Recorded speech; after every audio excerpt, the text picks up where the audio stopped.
Good evening and welcome to the Platinum eGP Pilot Series. We are here for round 2 live from Canadian Tire Motorsports Park, more commonly known as Mosport. My name is Taylor Mills and alongside me is, as local as they can get, Canada's own Amity Pulsatrix. And we are here live, lights to flag, on ABN Esports. Located just north of Bowmanville, Ontario in the Great White North, this is subsequently our most northern track on the calendar. And the air temperatures might be cold, but don't expect that to affect the temperature of the on-track action tonight. Opened in 1961, besides a few name changes, the circuit remains largely indifferent. The original 10 corners, 7 to the right and 3 to the left, still rise and fall through the crests and valleys of rural Canada, and provide a stunning mix of high-speed, edge-of-your-seat turns and hard-to-balance low-speed corners. Very few overtaking opportunities mean that our drivers are going to have to be brave, but manage their aggression tonight, as the relatively skinny track even, leaves little to no room for error, as the grass on the edge of the circuit is very quickly met by solid walls. And for a circuit that requires so much commitment to find time, how do you even begin to build up to a lap here, Amity? I mean, it's, like you mentioned, it's a pretty difficult track to try and get a hold of. As we can take a look at the overhead shot that we've got here, you can see just how sweeping these corners are, but it doesn't really encapsulate the actual elevation change from this far out. If we take a look a little bit closer in, you know, you can really see a lot more of that elevation change. Even just here, as we take a look at Valco Van Rieselt. I'm sorry, I'm so sorry. I'm going to butcher a lot of names here tonight, and I really apologize. But as we take a look at the Pacemaker's Venom LMP car taking a bit of a lap through the track, you can see just how much undulation this car has. There isn't a single portion of track that is just pure straight and narrow. Lots of elevation changes. The only place that's really level is the start-finish line. And trying to get a solid lap here is all about managing that. It's all about managing how much grip your tires will actually have throughout the corner as those undulations affect your weight balance, among other things, as we see Henry Brown in the Super Sloths Esports number 40 taking another go at it. Wasn't very happy with the way it was going through that corner. Another Canadian. We got a Canadian on track doing qualifying at Mosport. Too right. Yeah, it's a very deceptively difficult track, I'll say that much. A lot of the turns do require, I say a lot of the turns, it's a minute and 6 second lap in an LMP2. You're looking at a minute and 3 in the prototypes we see in the Big Sister series. But what that means is you don't actually see a braking zone until you get to turn 3. And by that point, we're about 20 seconds into a flying lap here. There are, I'd say, 4 braking zones here. Turn 1, turn 2, practically a lift and a downshift to get through both of those. And again, tricky corners in their own right. The exit of 1, a curb with some grass comes up to meet you pretty quickly. And then turn 2 is where we saw that young Cross Cadillac have a massive crash back in 2018. I think it was in the real life IMSA series. Again, very difficult corner, easy to lose the back end. And part of the reason we have tarmac out there now in real life, but of course, none of that here to help our drivers out. If you get into the green stuff, you're going to lose grip on the tires and you're going to go wide, and it's not going to be a comfortable time for anyone, as qualifying is just beginning to come to a close in the final minutes here. Less than 2 minutes left on the clock as we just jump on board the 073 through the final couple of corners. Beautiful line through that last turn, right out onto that curb and across the line. Just trying to see if we're actually going to get an improvement for that driver there. Struggling to locate in my list of names at the moment. No improvement, it seems, from the Fury Sim Sport driven by Matthew Luke, the number 7. We see David Soranzo in the Simitalk Sensations LMP car coming across the line to finish theirs, and also seemingly does not improve. Yeah, those are the only 2 cars out on track as well. So all of our drivers having called it a day for qualifying at Canadian Tire Motorsports Park means we can actually start to look at your grid for this race. And as it was previously, your pole sitter last time out, that number 55 Project Valorous, is at the head of the field once again. A dominant victory from that team last time out. But then second place is that 738 of David Soranzo, the Simitok Sensations car that we just saw finishing his flying lap, puts it P2 on the grid. Ignium Motorsports follows up in P3, and alongside them is the Eagle Speed Academy esports car. And then looking down towards row 3, we have the Fuel Vine Racing 158 alongside the car 3 number 96 of Unlucky Luke Racing. Fury Simsport and DLR by SimLab line up behind them. DLR SimLab, of course, one of the cars in the Platinum Endurance Championship. And then Pacemakers Venom and Fool's Gold Racing line up on row, I think that's going to be, in fact, I may have slightly lost track of where I was, but that's going to be row 5. There we go. We're back on track. Eagle Speed Academy Esports at car number 88 line up and the start of row 6. And Slippers Racing Team, a bit of a disconnect between their car number on the timing tower and the one in their team name. But they're going to be lining up in P12. P13 is going to go to Thomas Bowen, who was on that alternate strategy last time out, which didn't quite work out, alongside Nelson Clemente in that Rubis G by NGC in P14. And then to round out your LMP2 field will be Kevin Peters in the sister Slippers Racing Team car. And surprisingly, I'd say Sebastian Ippenberg in the Twin Turn Sim Racing Aurora car, who we saw fighting very much up at the sharp end at Spa. And for your GT field, we have Miguel Almeida, who was showing quite a lot of skill 2 weeks ago, rather. With the first outing of the PEC Pilot Challenge. He'll be starting up top on that grid there. Just one moment, I'm going to try and see if I can get... Where are they? There they are. Found them. Hello, GT3 Field. Hello, GT3 Field. There you are. Followed closely behind by Leon Mishka in the Ryder Engineering Esports pink car. Henry Brown, the Canadian, going to be starting the Super Slots Esports number 45. In third position, while Federico Faria in the Sonic Racing Team 219 going to be starting in fourth. Jan Korbs in the Raider Engineering Esports blue car in the number 7 Ford GT3 car starting in fifth, with Philip Spess in the Ryder Engineering Esports orange car in sixth. We also have Maxime Dumoulin in Simitok Sensations in the number 44 McLaren. Jeremy DeBove in the Vortex Black McLaren, number 14. Dide Viamic. I'm trying so hard, fellas. I'm really sorry. North American struggles with European names. I'm sorry. My Canadian palm-colored skin is having a problem with this. Diogo de Vlamink in the Vortex McLaren, followed closely behind by...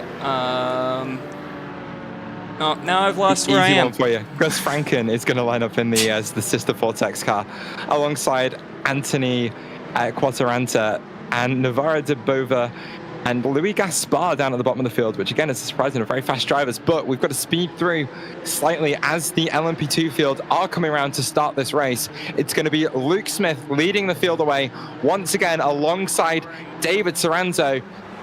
An hour and a half on the clock, green flag in the air. Luke Smith already away to a dominant start. All of the LMP2s slotting into a single file line relatively quickly. There is a little bit of side-by-side down there in the pack and a bit of contact on the exit of turn 1 we saw, and now through this fearsomely fast turn 2 as the GT3s are coming around to start their lap as well. The all McLaren front row led away by last time's race winner Miguel Almeida, making as good a start as Luke Smith did to lead that GT3 field through the first corner and down towards turn 2. The Ryder Engineering cars both dropping back a little bit as they'll want to get up into those podium positions as quickly as possible to recover from a very poor start to their season. But just looking at the standings now, that might be the Fuel Vine car dropping down the order a little bit. Was there an incident for them there? Yes, there was. I'm taking a look on the live timing here, and it does seem like there was a bit of an incident. We'll have to take a look at this and see what happened, actually. Anthony Quaranta quite slow. about turn 1 or so after the pit exit. And, brake a little bit late and absolutely punted another car ahead. I'm not quite sure what car that was. I think it was Dimitri Dennis getting punted off. Dimitri Dennis is the prototype that's fallen my down the apologies. My apologies. I might have been a different incident. That was one of the McLarens, though, ending up in a relatively similar spot to, again, that Cadillac DPI that I mentioned earlier on. But up and down the field, there's a group that's disconnected from the rest of the pack a little bit. The top 4, relatively nose to tail, but of course, the dominant Luke Smith pulling away from that train yet again, as is to be expected. He won by over 30 seconds in Spa, and I'm very much expecting the same sort of performance as that crashed McLaren we just saw off at the side of Moss there. At the corner, of course, named after, I forgot his name for a second, Sterling Moss, who helps design this circuit back in the 1950s when it was originally penciled. And you see flashes of that 1950s vibe still today. It's exactly the same circuit, and we've got prototypes built in 2017. That's nearly 50, in fact, that's over 50 years after the circuit was opened, which is insane to think about. Yeah, this track has a lot of heritage. Definitely one of, if not the oldest race circuits in Canada. Of course, we all are aware of Circuit Gilles Villeneuve, a street circuit that takes place in Quebec. But here in Ontario, we've got Mosport, which is an absolutely world famous track, one of the best in the business. As we see, I think we might have had an incident somewhere on track. I believe with Navarro de Bover had a bit of an incident. I'm trying to look where he might be on track.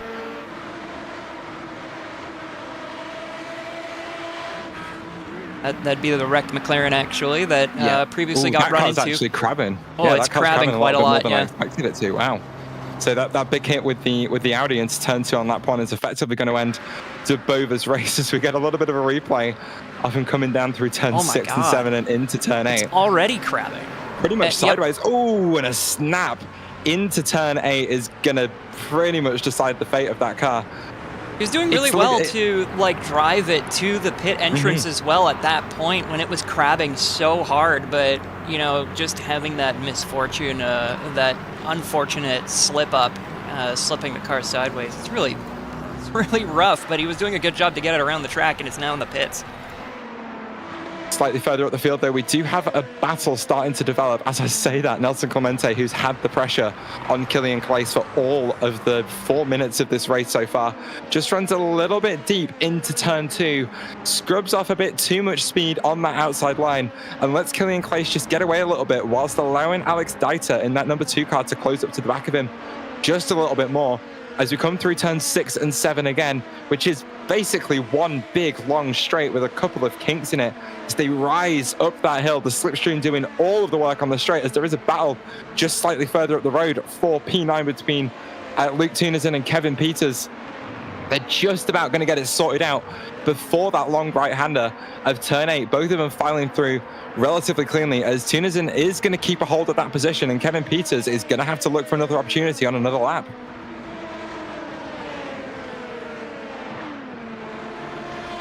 Oh, just as you said that, he went off track just a little bit. All 4 tires off the track and manages to pull it back on without too much of an incident. That is incredibly difficult to do. The off-track areas of this track are actually particularly bumpy compared to most other tracks on the service. So being able to maintain control of a car going that fast and driving that far off track is pretty impressive. Ooh! As we see another near miss, decides to drive wide and through the gravel. Almost another near miss here with a 32 car, but tried to miss a car out-braking themselves, not quite getting the turn-in that they wanted, and now falling back through the order.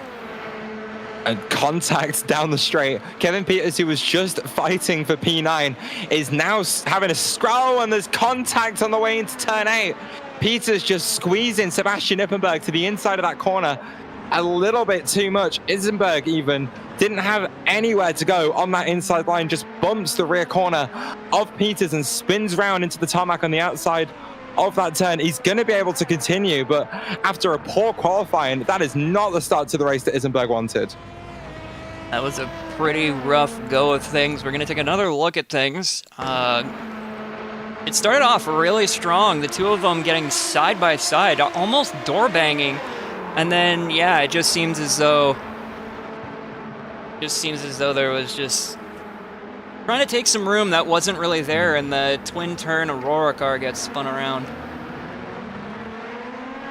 And as we say that, this is where the most interesting part of the race starts to happen. Ladies and gentlemen, we are in the first pass through traffic. Luke Smith has made his way to the back of that GT3 field and is starting to cut his way through, weaving from left to right on the circuit to take those racing lines. A couple of the McLarens in front of him are going to be battling as he's going to try and slip up the inside. Gets one of them down the inside of one and round the outside of the other through turn one. A brilliant bit of traffic management from Luke Smith is going to trap everyone 1 to 2 seconds behind, as David Soranzo is going to be in the position trying to look for a way around both of these cars as he just sneaks to the outside on the exit of turn 2. And Michael Poole, taking the very long way around the outside of that blue McLaren, is just about going to stay on Soranzo's tail. But this traffic management is going to be a key part of this race. Whoever can get through these GTs the fastest, I think, is going to come out on top tonight, and it's going to decide a couple of positions on track. Yeah, because as you mentioned at the top of the broadcast, this track is very narrow and there's not a whole lot of passing opportunities. And the LMPs do have a bit of an advantage in the sense that the LMP2s have more power and more grip than the GT3 cars, but that still does make passing quite dangerous with the way that this track is. As we take a look at David Soranzo, the Simitalk Sensations, number 738. Making some weaves through this traffic here, trying to cut through. And it is really dangerous to try and pass here. There's a very good reason that the IMSA WeatherTech series only does GT3s. There goes Paul. Paul trying to squeeze around the outside, keeping Soranzo trapped in the inside behind the traffic. It isn't going to work as he goes onto the grass, and it's now Chris Gucht who's going to be looking for a move on Paul as the traffic is turning the race for P2 on its head. Soranzo gets the opportunity to run away, but it's Michael Paul who is now under mounts and mounts of pressure from Chris Gucht, who's picked his way through the traffic wonderfully, but Soranzo's off wide. Soranzo off wide through turn 4. He's going to rejoin right into the side of one of the GT3s, spinning them round in turn 5. It's one of the dangers of this track, and it has struck within 9 minutes of this race. Already we've seen a lot of calamity occurring here at Canadian Tire Motorsport Park, a very difficult track for multi-class racing like this. And we see it just perfectly with David Soranzo as we take another look at it in an instant replay. Going way too wide. I don't know if it was necessarily netcode. We'll take another look at it. I don't know if any contact was even made. Netcode between that red and white car, because Soranzo should have been easy flat around the outside of turn 4 there. That should have been an absolute non-issue, as there's more calamity at the final corner of the track. Soranzo just about managing to pick his way through it, but we're just seeing a bit of a mess, including Killian Clays. I'm going to wind that back and see if I can see what happened there. Yeah, we'll take another look on the instant replay once again. Just happened while we were looking at it. That's the 738 once again. Yeah, we talked about before the broadcast about how the Ricer engineering cars weren't having the best of luck as of late, as Killian Clays goes into the side of one of them, manages to not spin the Mustang out. That's you're looking at about 1.5 tons of car there, compared to what I'd say is around 900 in that LMP2. And I've done the maths on those sort of collisions in school, and I'll tell you what, the lighter car doesn't usually come off better of the two. Very smart decision from the Eagle car to use the pit entrance as an extra portion of track to try and get the car turned around, because you don't want that car looking backwards at traffic. That's some very dangerous stuff, so very quick thinking. And as I say that, I believe we might have had an incident with Killian Clays, who actually jumps to pit. So we're going to take a look at this incident now.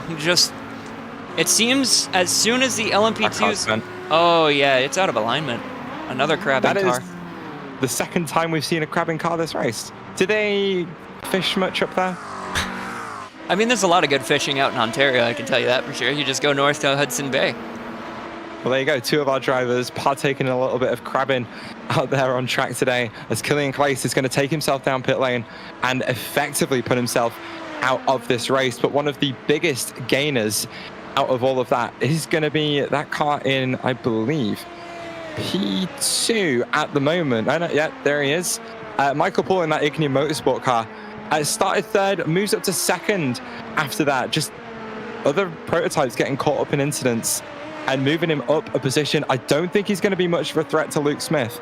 But the Scot is giving himself the opportunity to run away from Chris Gux now, as he's picked his way through the traffic quite well. But Gux himself is coming under pressure from Albert Priem in that number 697 LMP2, as they were nose to tail coming out of the final corner. But that DLR by SimLab car just dropping back a touch through turn one, having to try and push their way through that dirty air. Of course, Mosport, one of those really aero-dependent tracks. You'd be surprised how much aero I think you put on the car, because this is another thing that I've timed. It is about 30 to 35 seconds full throttle from the apex of turn 5 until you get on the brakes for turn 8. And feel free to ask me how I know this. That is enough time to down a pint of water. Specifically water. I'm talking about water. We're talking about water here. Yeah. We're some water drinkers up here. Yeah, I did a solo 2-hour 40-minute race here, and I neglected to have a drink before or during the pit stops or during the race at all. Very kindly asked my parents to grab me a glass of water, and they hooked me up, thank God. A very long back straight that Miguel Almeida, the current leader for the GT3 class, is going through for Sonic Racing Team. See an LMP2 lapping him through, making it a fairly easy procedure. While just behind is Henry Brown in second place, currently being chased by Federico Faria in the other Sonic Racing Team car in GT3. So the Sonic Racing Team cars of Federico Faria and Miguel Almeida are currently split by the Canadian Henry Brown.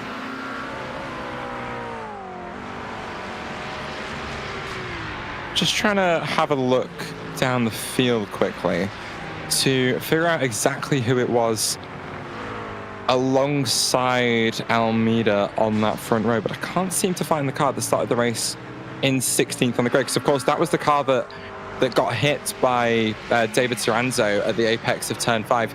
It was a very, very close qualifying session at the top of GT3, only a couple of hundredths in it, but effectively taking that second place car out of the race has just opened everything up for Miguel Almeida, as the cars behind him are on a little bit of a different, probably not quite the same level as him, as he's just been slowly, steadily increasing that gap over the last couple of laps. Henry Brown not quite able to keep up with the 16.2s being set by Almeida at the moment, as again he just ekes out that gap.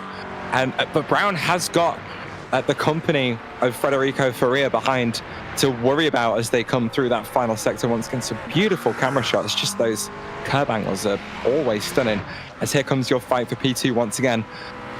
Faria just a little bit wide through the exit of the final corner, but manages to keep it well under control as he maintains that pressure on Henry Brown, who's got to make sure he's hitting those marks.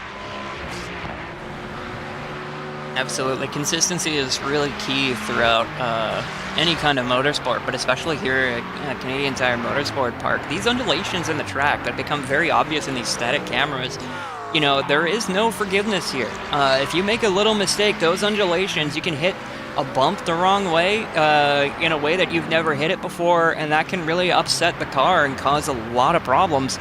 So, you know, consistency is probably the best way to handle this track, because you're going through the same line. The elevation changes are like affecting your car in the way that you're expecting them to, and there's nothing unexpected about anything on this track so long as you're on the same line, same inputs every single lap. And those big problems that we've been seeing so far in the first half of this race have come from little deviations, and they're going to be necessary when you're trying to make a pass. So some of these tiny little bumps in those tracks you can't normally see when you're you know, just looking at the track, they can really become a big factor throughout your stint.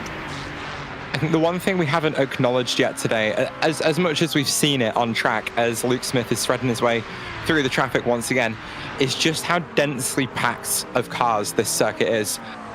It's a 3.96 kilometer circuit. No, I will not convert that into American, which means with a 30 car field, we have 7.6 cars per kilometer. That is a lot of cars, which means that there's only a few meters or so between each car as they look up the road. There you go. The track map just perfectly demonstrating that. Again, we are in that traffic lappery phase at the moment, so all the cars are pretty much on one side of the circuit, but as the race progresses, you're really going to see just how much of the track is just constantly taken up by cars. We talk about those phases of the race where you're going through traffic and then not going through traffic. There's going to be a point in these 90 minutes where the likes of Luke Smith, Michael Poole, David Sorrento are going to be dealing with traffic every single lap, and it's going to be no rest for the wicked in this instance as Luke Smith just gets through on, I think that was, I want to say it was Philip Specs in that other Writer Engineering car. 3 Writer Engineering cars out on track today. 1 McLaren, 2 Ford Mustangs, the 2 Mustangs of course painted, and last season's PEC champion Jan Kurb's on board one of those. Looking like he has slipped down the order a little bit from what I can... No, never mind. Or am I lying to myself? Yeah, no, there he is. Jan Kurbs has actually, I think, retired from this race for the second event in a row for your ex-PEC champion. Very unfortunate situation for a lot of drivers, DNFing early on in this race, but Canadian Tire Motorsports Park shows no mercy for anybody. It's one of those tracks that you got to tame, and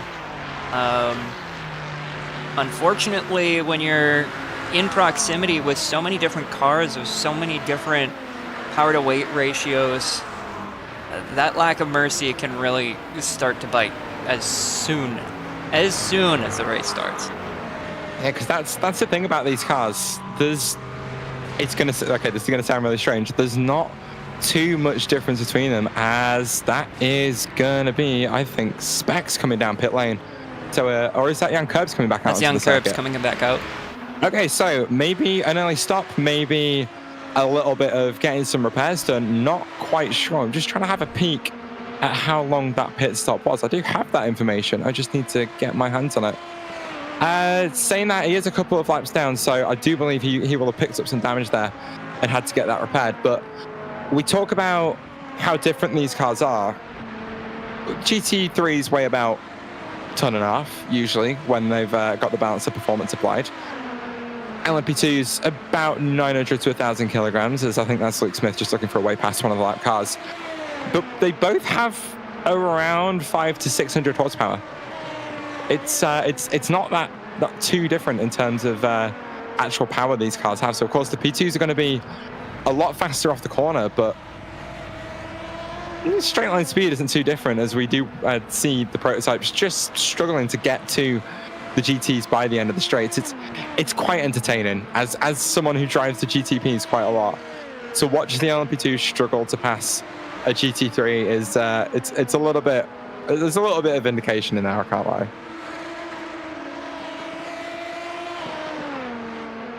Taking a look through the field, what else we have here? Maxime Dumoulin is actually closing up a little bit with Jeremy de Beauvais in the Vortex black car. 2 McLarens, 2 Maccas, if you will, going at it at CTMP. The battle for 7th, or rather for 6th. LMP traffic makes their way by. Yes, Thomas Berlin getting himself involved through turn 3 there a little bit, just compromising the exit of that corner for Maxime Dumoulin, who has dropped behind Jeremy Beauvais, I believe. These are those 2 McLarens that were going at it when the GTPs, when the LMP2s are coming through for the first time. So Beauvais has managed to get one up on Dumoulin at the moment, but Dumoulin hasn't really left the rear end of his car yet, and just sitting in that slipstream. And it does open up a couple of opportunities for a little bit of strategy gaming, doesn't it, Amity? Sorry, I'm working on fixing something about the overlay. There's supposed to be replay transitions. They haven't been working properly, so I'm trying to fix that. I wasn't concentrating at all. Yeah, of course, but big amounts of slipstream on this circuit. Again, we've got a lot of almost flat-out sections and one big, long flat-out section. It's going to give Dumoulin that opportunity to just lift off onto corner entry, not quite be 100% throttle on the straights, and still maintain the same straight line speed as Jeremy Bova. And he's likely going to be able to take a shorter fuel stop when that fuel window opens, which should be relatively soon. Ooh, but Bova goes wide through turn 3, just picking up the throttle a little bit too early for what the car can handle. And throw all that strategy talk out of the window as Luke Smith sets the fastest lap of the race. Dumoulin is going to be gifted P6 on the road, as it's Jeremy Bova who falls back behind the number 44 and is going to have to do all that work all over again. A big mistake. Once again, I'm going to say it, no mercy. This track has none of it. Any tiny slip up can cause a situation like that, and you're lucky to get away with it. So you're able to get away with it and fight another day if you get lucky, which Maxime, not Maxime Dumoulin, the car behind Jeremy Debove manages to pull off. You can see a car in the back there. I believe that's D. de Vleminck in the Vortex McLaren just behind the number 107, just pushing really hard, like getting the car a little bit sideways on the exit turn of the final corner. Funnily enough, it is the 3 Vortex cars together in the standings, at least 7th, 8th, and 9th. As that little moment for Jeremy Bova just lets D-Day Vleminck close up to the back of him a little bit. Fortunately for Jeremy, though, it's not quite Bova yet. He's still going to have that slipstream on the car in front to drag him through turns 6 and 7. Did you and say it's perhaps Bova? him that's going to get the opportunity to save a little bit of fuel. I might have. I may have done that completely intentionally.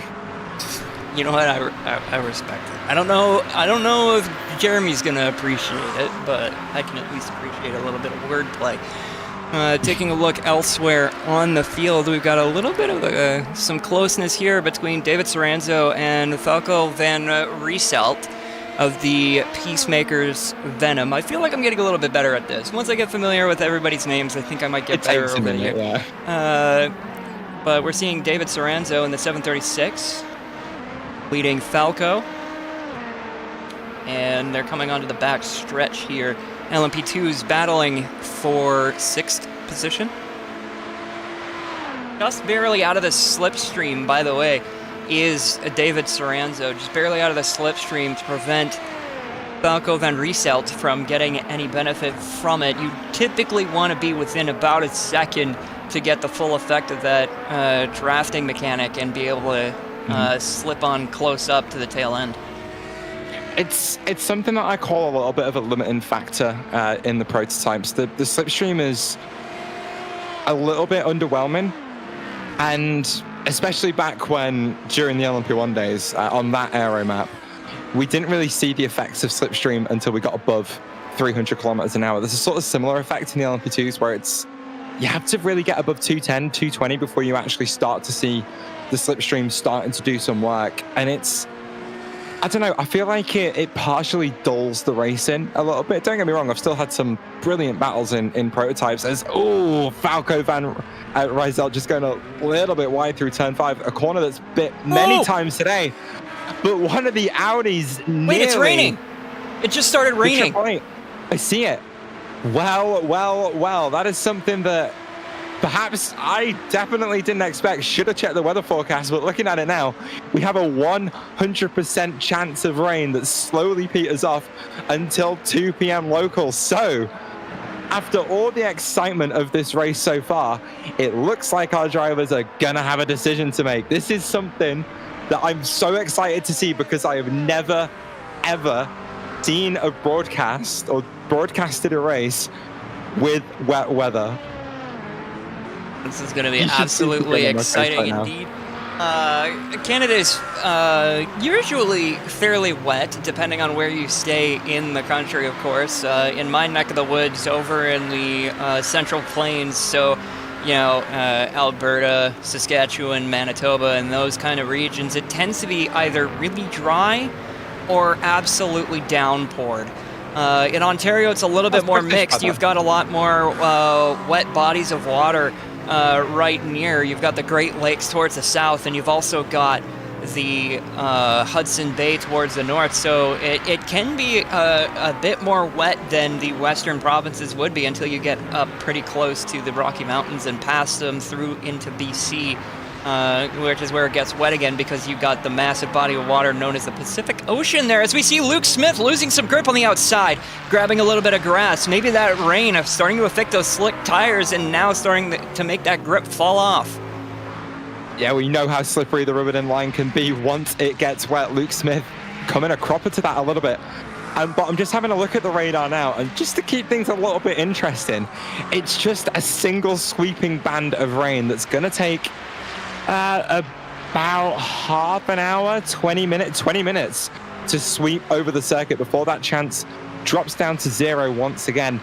107.1 is the fastest lap time set by Luke Smith at the moment, and in prototypes it's about 105% of your best lap time when you really want to consider coming in for those wet weather tires.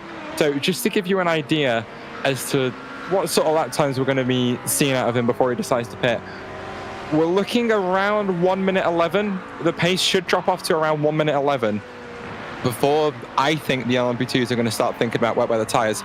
But Luke Smith's got all the time in the world to react to the decision made by anyone else in the field, because he's managed to build himself a 16.2 second gap, which is very, very quickly climbing, as it looks like maybe the number 94 Igni Motorsports car had a little bit of an incident in the first sector of this track.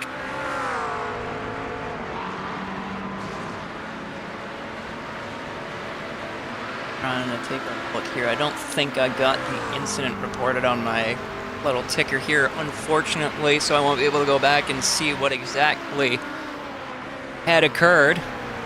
In hindsight, then, I will read that as the Ignium car struggling in the wet weather a little bit more than Luke Smith, but you can really see the spray starting to come off the back of those cars now. This is typically, as a driver in iRacing, one of the things you're looking for before you make that switch. But we said that the lap times would start to drop off.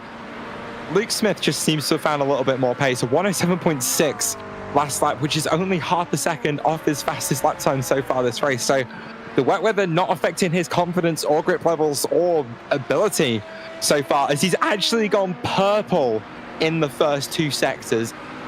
It's raining, and he's going fastest.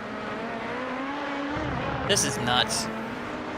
You know, in Golden Lap, there's a game I've been playing recently called Golden Lap, where, you know, there is this trait that drivers can have, this little special ability called Rainmeister, where their performance increases when it starts raining and they're on slicks. This is that. This is the embodiment of the Rainmeister, is the number 55 powered by Luke Smith, just reefing on this car, pulling out some incredible times. The best lap that they've set so far in this race is a 107.11, and they just set only 200ths slower. What are you doing, you mad lad? That is crazy. Raining. It is raining. The track is wet. Luke, how are you finding the grip in the conditions where his competitors are starting to back things off and struggle with the weather? Luke Smith is just finding time 2/300ths of a second slower than his fastest lap, with spray coming off his rear wheels. That is unbelievable from the 55. Speaking of that, we've seen, I see in the notifications here, Chris Van Gucht actually takes a trip through the pit lane. And oh my lord! Goodness me. Might have lost some grip in that rain on the cold tires and everything and just slammed into the pit wall. What a mistake to make. We talk about how you can use the camber to your advantage, but that's not the sort of camber you want to be using. That's bad camber. And Luke Smith, once again, going around, still on the same slicks, has not changed tires, is still on those hard slicks. going around a wet track, and last lap only 5/10 slower. 2 seconds faster than the car behind him last lap. That Canadian Motorsport car is yet to cross the start-finish line yet. It just has. 107.7. Okay, so everyone's dealing with the conditions relatively well now. I think that's the rest of the LMP2 field reading the track grip from the from the track time, sorry, the lap time that Luke Smith is setting at the moment, knowing that they can still be within half a second or so of their best times and just driving the track like it's dry. And it's starting to work out for everyone else. Michael Poole setting that 1 minute 7.718 last time around. The GT3s are still going quick as well. But Almeida has opened his lead to 7.5 seconds. It was 2 and a bit last time we checked in on him, as he just goes a little bit wide through turn 5. But this rain is enough to affect the drivers that they have the window wipers turned on. And yet, truly incredible is even the leader in the GT class. Fastest lap so far in the race, a 1:15.96. And their last lap around was a sorry, I just lost it. It was a 1:16.9. So it was only a second slower in these GT3 cars. Considering that it is still raining and the mist coming off the back of the cars, the spray coming off the back of the cars is ever increasing. And there we go. We see a big time spike here. The last lap for Miguel Almeida, a 1:17.75. So we're going to start seeing that performance fall off right from here, getting much worse, as I believe we had a GT3 car actually terminate back to the pits, get towed back to the pits here. See if we can get a look here. Oh boy. Oh, that's going to be Leon Mishklen in the Reiter Engineering pink car. A new entry to this race in that McLaren. Absolutely, where has he gone off there? That looks turn 7. Yeah, absolutely 0-1 Cadillacs it into the outside barrier, having an almost identical crash as to what I think it was Sebastian Bourdais had at this track a couple of years ago. But wow, that is a terrifying crash for car number 69, and I think that's going to be his race over. Yeah, if it wasn't already after being hit by David Sorrento in the first 8 minutes. Absolutely, you'd have to replace all of the front axle, all of the front of the car, basically, in order to try and get that thing back out on track. And it also reminds me of a Mustang Challenge race that actually happened at Watkins Glen. Those cars have like a heel and toe, like an auto heel and toe, an auto blip feature on those cars, but it's still H-pattern transmission. And I think the result of the crash was that it had stuck open, like it stuck the throttle open. The auto blip didn't disengage when he was trying to shift, so he went full tilt into, I believe, the toe or the heel or somewhere around there. Oh, Watkins Glen, yeah. Yeah, it was at Watkins Glen, and he kick-flipped the car about 7-10 feet in the air. It was remarkable. That looked very much like the same thing. No braking, no brake pressure whatsoever, just flew off the track, basically. We do have a couple of close fights out on track at the moment. The fight for P5 in LMP2 and P8 as far as, P7 is getting a bit tight as well. Only a couple of tenths of a second between Nelson Clemente and Alex Deiter at the moment. That Slippers racing car getting involved in a couple of incidents early in this race, but manages to get it relatively square back out on track again and is now applying the pressure to the driver of car number 42. Clemente just a little bit faster on the previous lap by about a tenth of a second.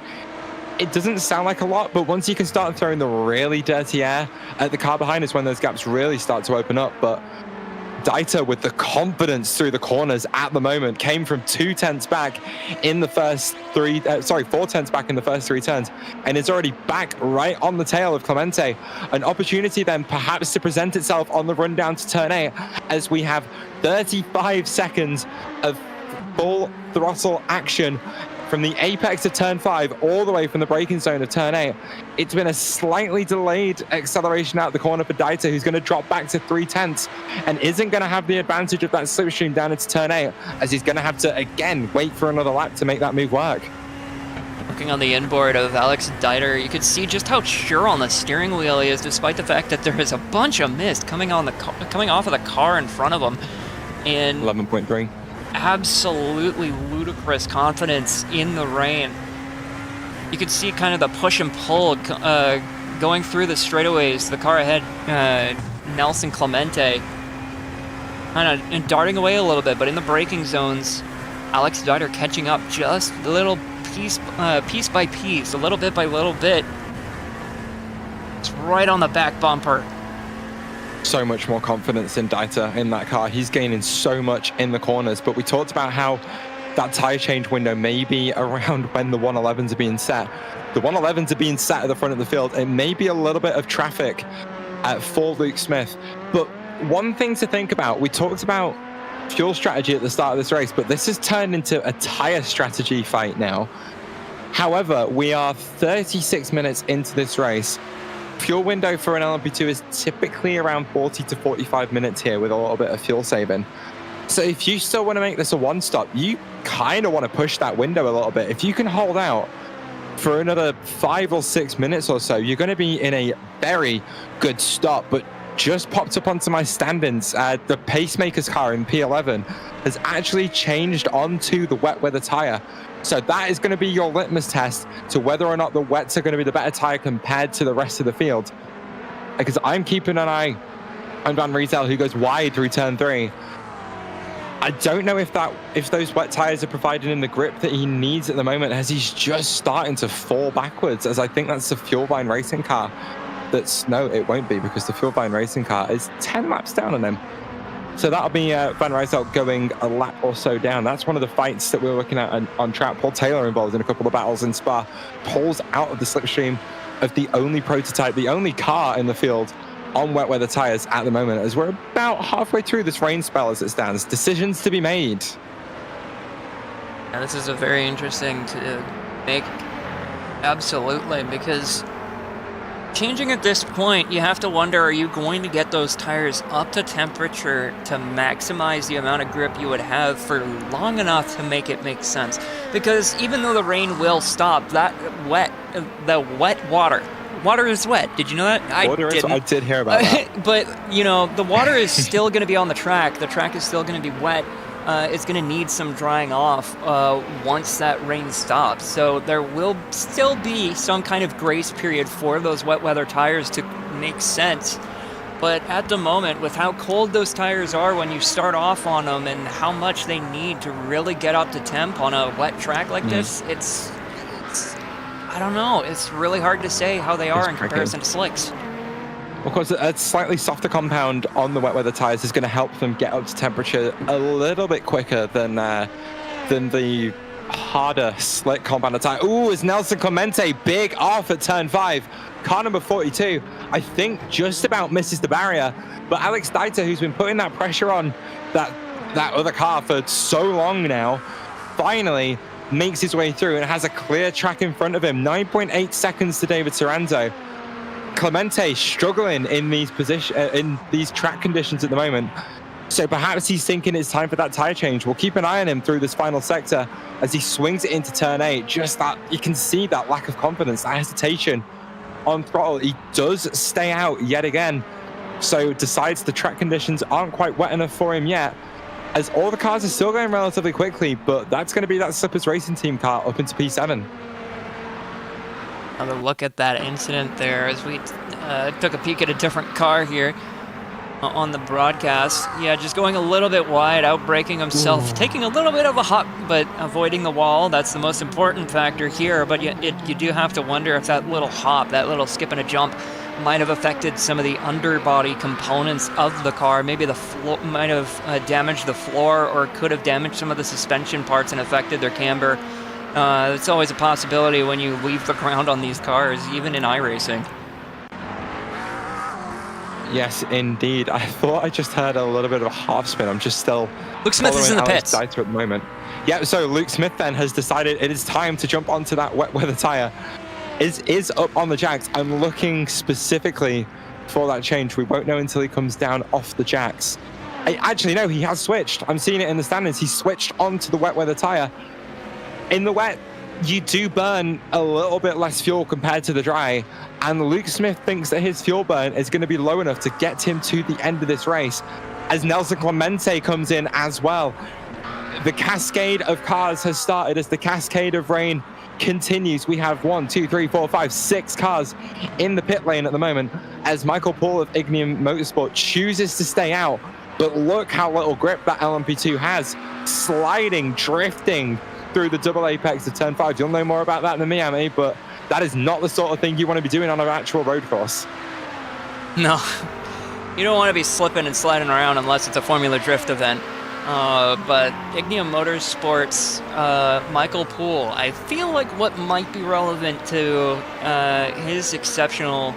now he's going into the pits to take a change of tires. I was going to say, he's probably more courageous to stay out and fend off the elements because, you know, he's from Scotland. It's really rainy up there. So, you know, you would think that maybe... and I mean, it does make sense, though, because a lot of the... I guess you would say it's Northern European, right?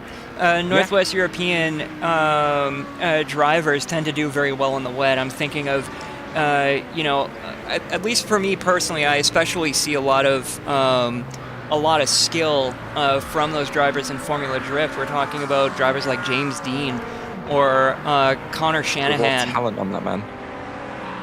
There's a lot of talent to be able to drive a car sideways intentionally in the rain and not spin out, and those two drivers tend to do very, very well in the wet, at least in Formula Drift, but it does match up to other, you know, British, Scottish, Irish drivers who are also able to maintain composure in the wet. So Alex Dieter then, who also chose to stay out an extra lap, as well as David Taranto, both come down into pit lane. That fight that we were watching in LMP2, for position was between Nelson Clemente and Alex Dieter.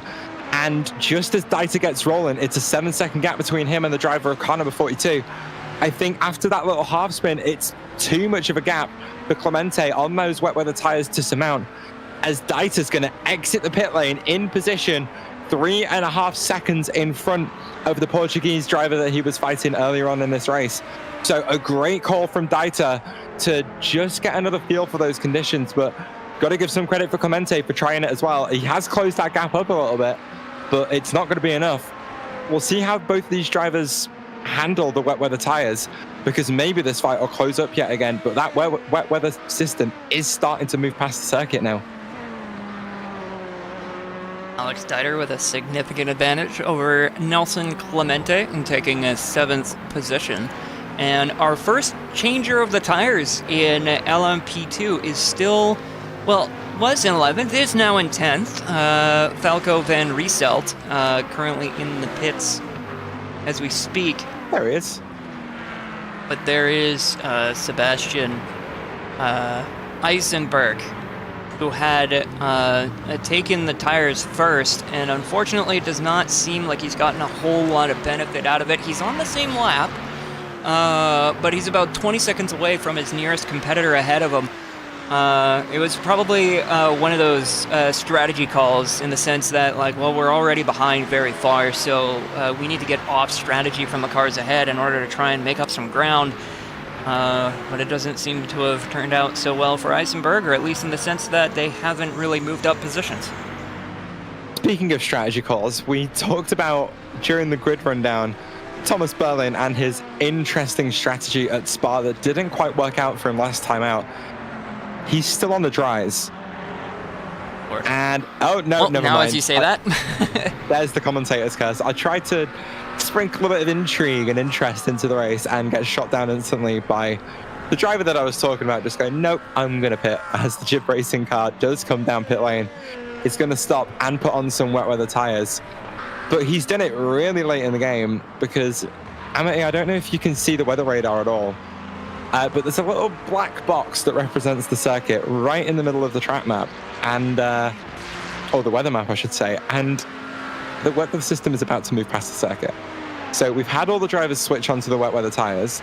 Now they're going to have to spend some time drying the circuit, and then we're going to see who's going to make the decision to well, be brave and jump onto the dry weather tires, as that looks like it's David Taranto off the track with a lot of damage in turn 8. Let me see if I can jump on board with that quickly. It is David Taranto, car number 9, the Simitok Sensations car, missing the front, well, that front clip has come off, and he looks like he's got suspension damage as well. So that might be race over for Taranto as he pulls it down pit lane, and no amount of tire change is going to help him in that situation. A very unfortunate situation indeed. This is, I believe, the first sector of the race. He did come off track here.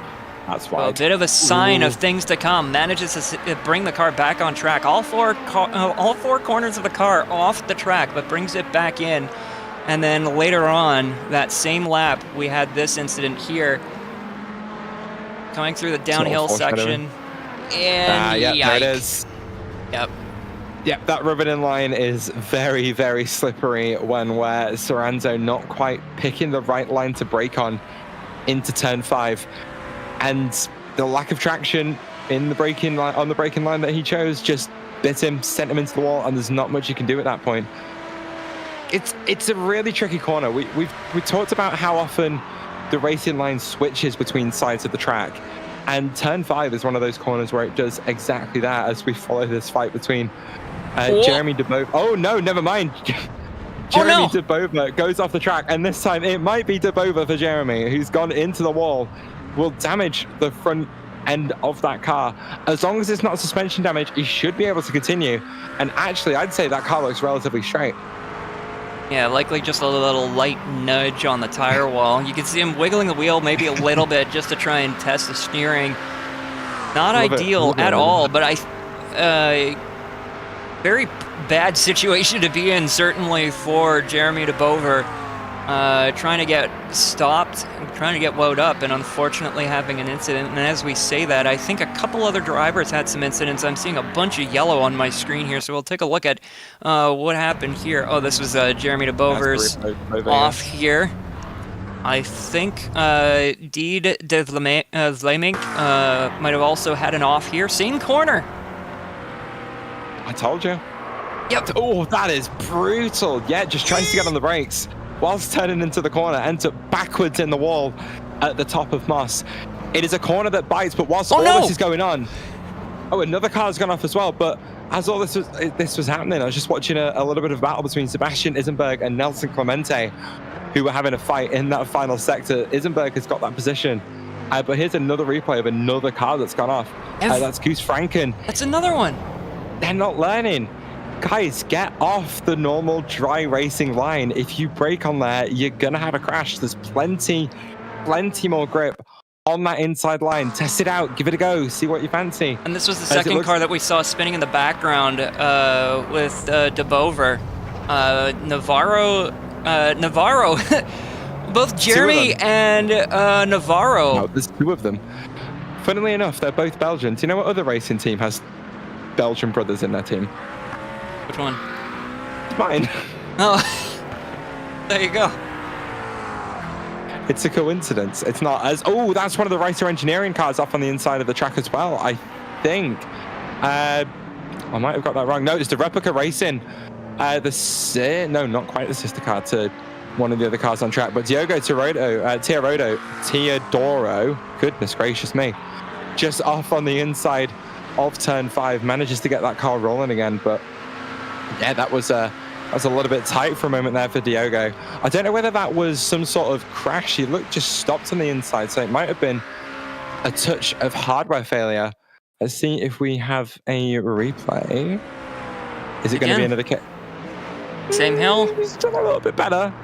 And maybe just carries a little bit too much speed into the second part. Ooh, yep, touched the curve on the outside. Very slippery paint. Back end comes around, but he doesn't control it as well as we've seen others do. Oh, he's got to make a 2-point turn.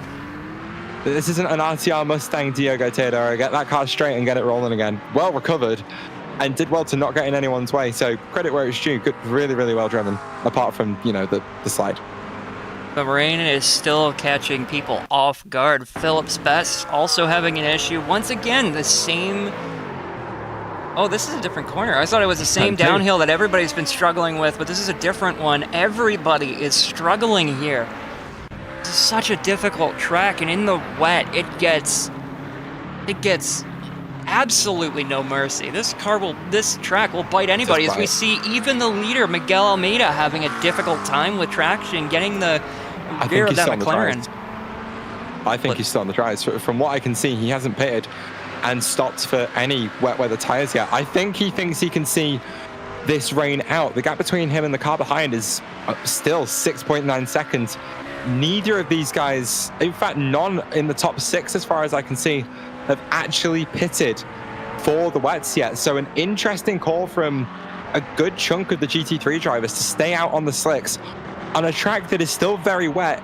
The rain has stopped. It's about to start getting drier, but ooh, this could be a little bit spicy, and I'm not sure how this one's going to turn out.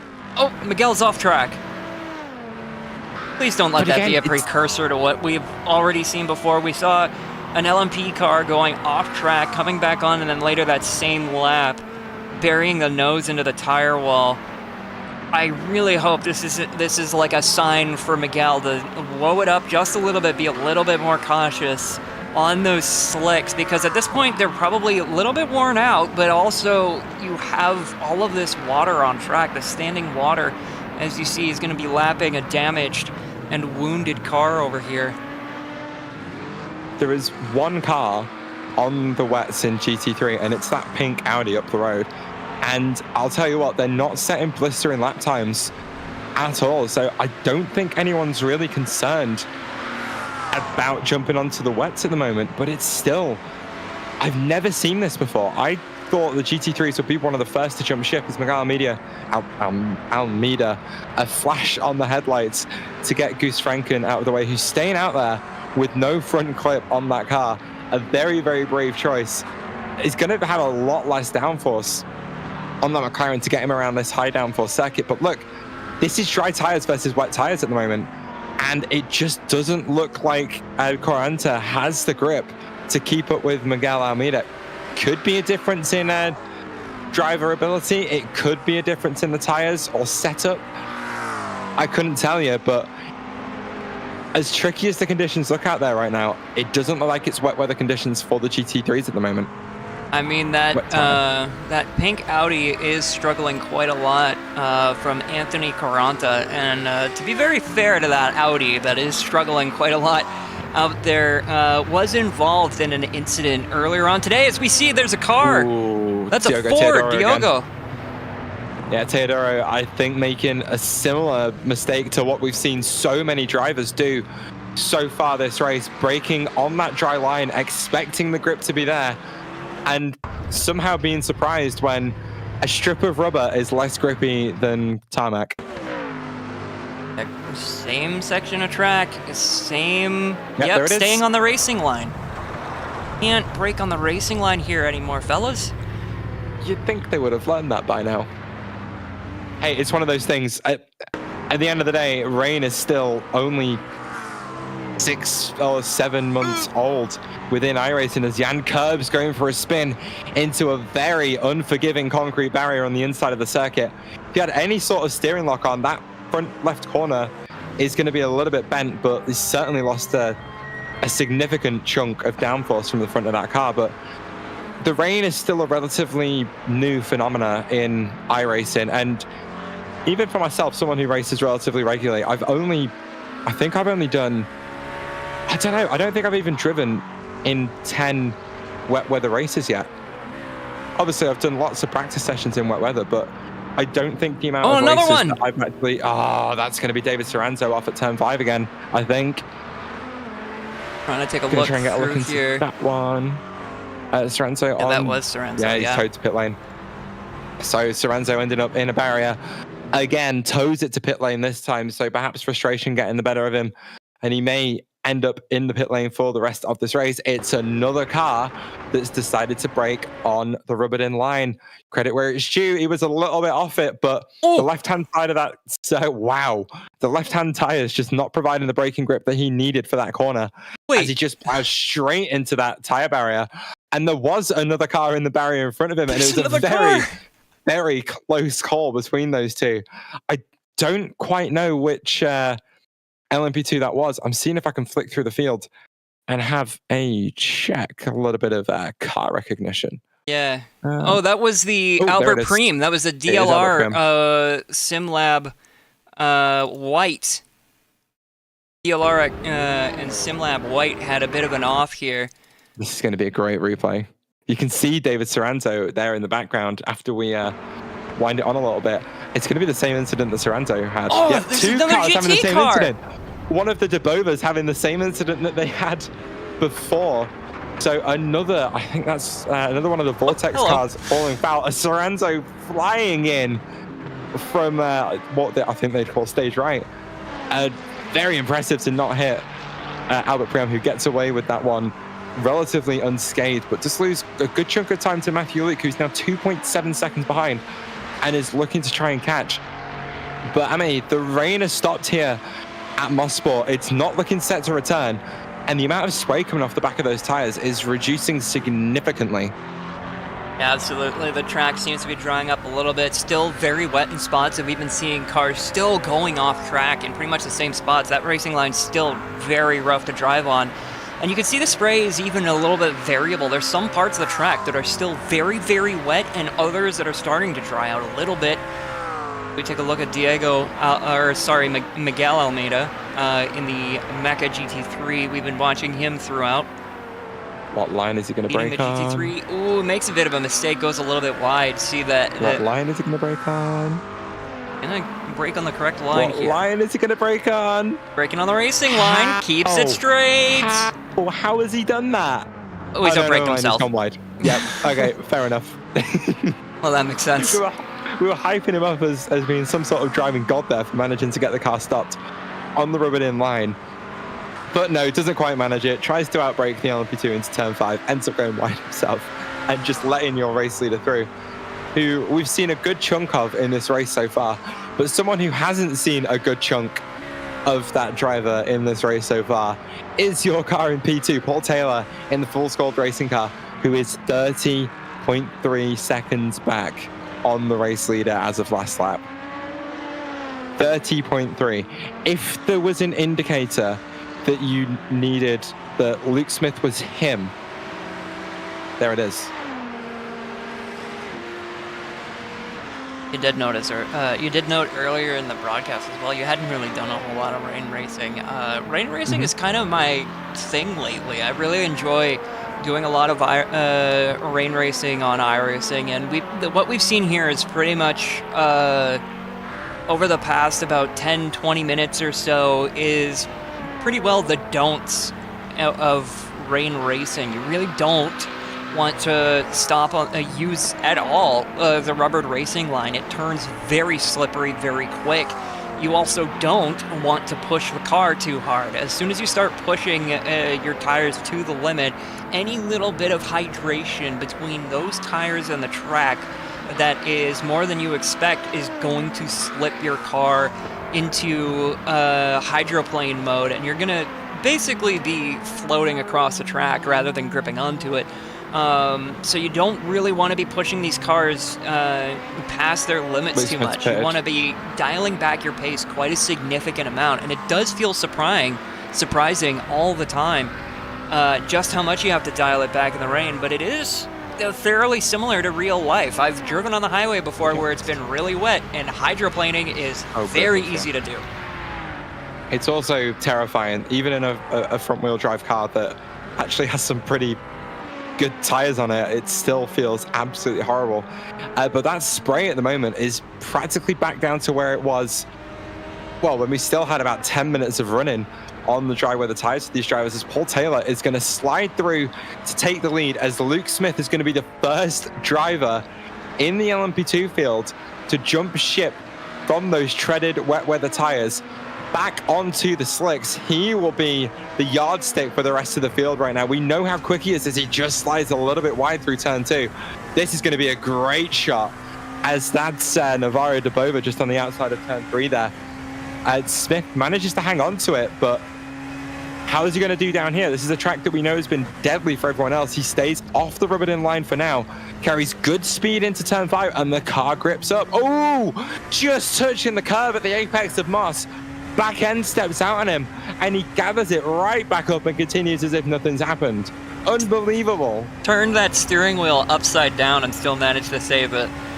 That is the hallmark of a fantastic wet weather driver. You really need to be working the wheel a lot and, you know, correcting your mistakes when you make them. But Luke Smith making a mistake, correcting it like it didn't happen, and then moving on. As both of us with drivers with plenty of experience in iRacing, we know how difficult the tire model can be. And the fact that Luke Smith just managed to catch a sliding car at low speed. Yeah. Bro's locked in. Yeah. He's locked in.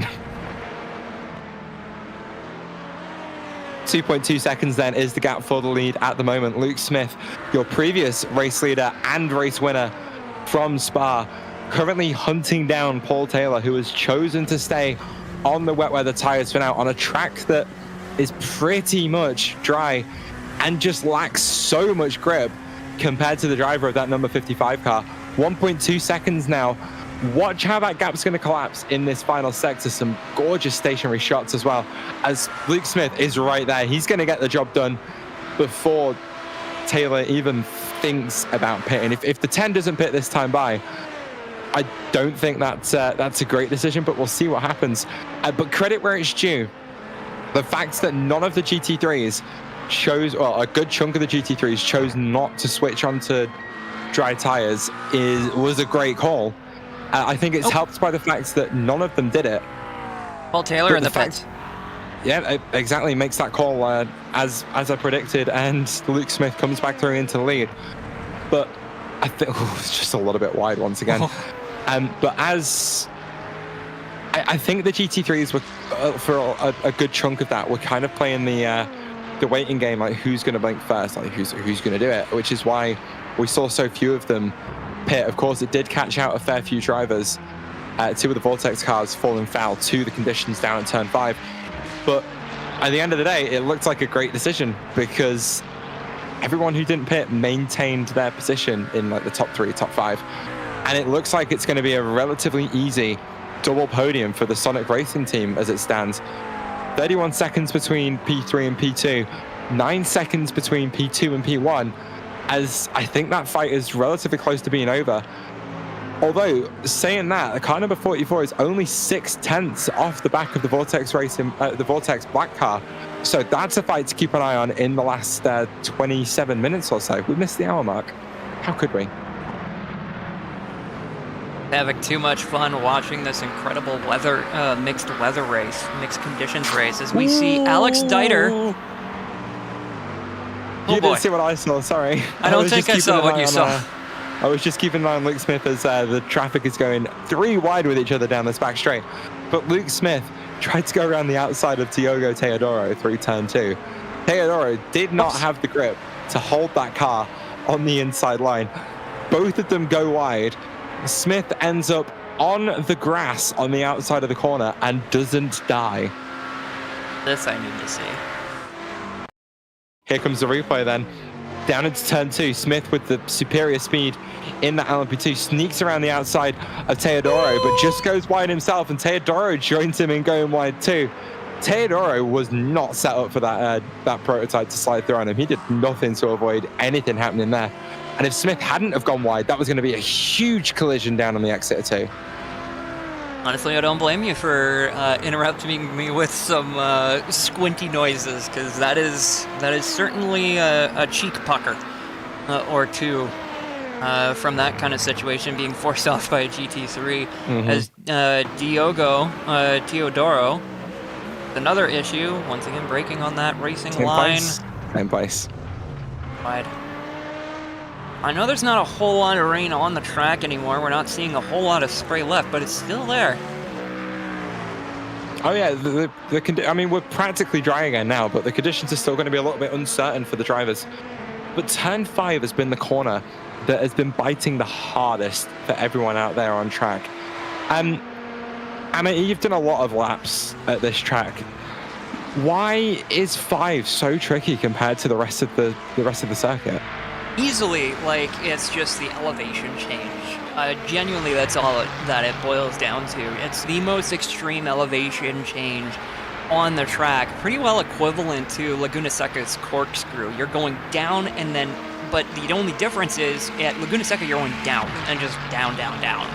Whereas at Canadian Tire Motorsports Park, as we take a look at Federico Faria going through this very corner, you can see corner, it goes right down and then right back up. It's like you drop down a skyscraper and then jump right back up again. You know, like, it's a very difficult corner because of those elevation changes. It unsettles the car, and you're still turning left. It's a kind of a leftward drifter kind of a corner, kind of a sweeper sort of thing. So you're turning while you have the steering wheel at least corked over just a little bit, and even the slightest little bit of an upset for the chassis can really upset the car. Yeah, I think the corner itself also invites a lot of late braking as Federico just comes into the pit lane, I think, to repair a little bit of damage and maybe take on some fuel. Miguel Almeida choosing to take his stop now as well. Should have been fuel only for that car. But we'll see. We'll ask him at the end of the race. Actually, it does look like it might be a fresh set of tyres, so we'll keep an eye on that one. But yeah, as you said, with that elevation change, just need to slow down. I'm talking too quickly. This race has been way too exciting. The elevation change itself, I think, invites some very aggressive braking. I think it's quite terrifying just how late the prototypes can jump on the anchors into 5 and still get the car stopped. It's the top of the hill where we typically see the issues, though, as it starts to flatten back out again, because these cars are set up to be so loose to get through the likes of turn 1, turn 2, turn 3 with any amount of speed. So then by the time you get to a corner as slow as 5 and you've lost all the downforce on the car, and then you get up to a crest, which is going to make the rear end of the car loose anyway, it's not a comfy combo. The thing is, I feel like through there's so much more braking performance in the track, but it's just not given to you by how it sort of crests back out on plateaus at the top of the hill. Very difficult collection of corners to get right. The braking zone is incredibly difficult. The turn-in point is incredibly difficult. Hitting your apex is difficult, and then it's a double apex corner, so once again, an added level of difficulty, and then the exit isn't exactly super level, and you don't have a whole lot of room to straighten out the car and accelerate. So once again, added level of difficulty. It's just one of those really tricky, difficult corners that can really catch you out. If you're so used to it in the dry, as soon as the weather conditions start changing things, that's where the problems can ensue. As I think I saw Alex Dieter, and that's a wheel off. Alex Dieter, who's been formidable in this race so far. A rare mistake. Is that through turn 3? We're going to get a replay to have a look at it. No, that was after the backstretch. Looks like it's going to be turn 8, yeah. Oh, Dieter just carries a little bit too much speed into turn 8. I think forced onto a patch of track that was still relatively wet by the GT3 that was going a touch wider than perhaps he expected, as we're going to get a replay of that from a different angle. Turns the car in, just doesn't grip up. I think that part of the track is still wet, and then gets to the outside of the circuit that is still absolutely sodden, understeers right off the circuit. And we've already seen the one spot where the 01 Cadillac ended up off the track a couple of years ago. But how about the other spot it ended up off the track a year ago after contact with one of the GT3s? The Cadillac curse lives on. Absolutely ludicrous. This race has been so far. Lots of incredibly talented drivers with I-ratings peaking up into the 5,000s, almost at the 6,000s. These are very, very experienced drivers being caught out by weather. Kind of goes to show, like, it doesn't matter how many laps you turn, it doesn't matter how much experience you truly have. Weather can be the biggest equalizer in motorsport. And it is a fairly new addition to iRacing. So a lot of the most experienced racers on the service still getting used to it, still getting familiar with it, still trying to learn about it. And that unfamiliarity really showing its head today, as we saw quite a few drivers that we'd expected to do very well in the wet having some issues late in this race with just 20 minutes left. So then, as you mentioned, 20 minutes left on the clock, and the weather having spread the field out a little bit and gotten dry. Ooh, Luke Smith just getting a little bit wide, goes for a bit of a slide through that second apex of turn 5. Everything seems to have spread out a little bit on track as everyone's sort of settled into their pace and settled into their rhythm a little bit. However, one thing that has remained unchanged throughout this entire exchange is the fact that the number 14 of Jeremy Debova and the number 44 of Maxime Demouillon, Demouillon, why was I going I went very French with that one, are still within a couple of seconds of each other on track.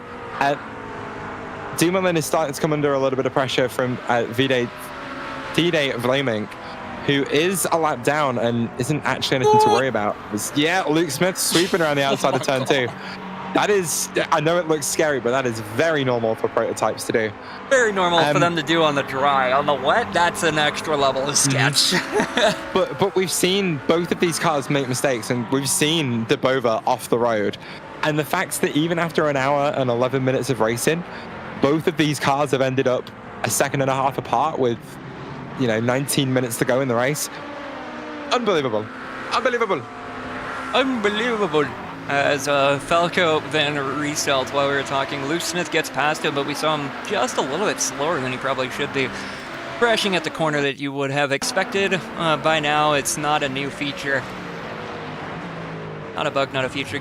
Braking on that racing line, just out-braking himself just a little bit. Speed. Tipping onto the curb and slipping around. Not a major incident like we have seen in this corner, so certainly able to keep going and at least keep the nose clean, but Luke Smith coming by to lap him.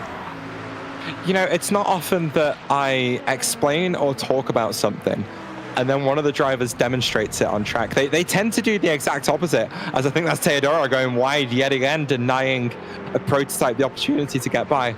So I am quite grateful that Falco Van Rieselt just showed off the fact that the top of the corner is rather difficult. So thank you, Falco. I appreciate that one. I know it probably wasn't what you wanted to do, but I'm grateful for the demonstration of how tricky the top of the hill is. Very difficult collection of corners. That's Sebastian Eisenberg now in 7th, just purely through struggling to keep the car on track and keeping it at least pointed straight. A little bit of an off, but slowly accumulating positions through sheer attrition. We've seen this before on long 24-hour endurance races, where we've seen it even at the 24 hours of SARS that PEC had last year. I had the pleasure of getting a couple segments in as a producer and a commentator during that particular event. I'm still devastated about missing that one. Yeah, it was a very exciting event. Even 12 to 16 hours into the race, there was still very, very tight racing. I think there's a point in time where I had come back into the booth just as a commentator later on, and I had fallen asleep just due to sheer, I had been staying up for a long period of time, just watching the race, and the excitement was just so much. You're constantly got your adrenaline going watching these drivers navigate a 24-hour race, and I just passed out, genuinely just passed out in my chair, not because the on-track product was boring, but because I just had to pass out. My body was like, no, stop it, cease. And this is kind of one of those situations, once again, where that race was a lot about attrition. Certainly I was one of the people who experienced the attrition by, passing out in the middle of my job. But here, once again, you would think it's just a 90-minute race, and yet that weather can really cause some serious attrition. And even in that 90 minutes, a lot can happen, as we saw a car that was a GT3 off track there for a moment. Ooh, no. I believe that was Diogo Teodoro on the inside of, I believe that was corner 8 or 9. It's kind of sitting there. That's going to be turn 8, yeah. See if we can get a replay of it. Oh boy, he's off. Whoa! Wow, that's an aeroplane crash. Oh, and he bounces off the tire wall. Somehow gets loose on entry to the corner. Oh, no. Oh, here we go. Okay.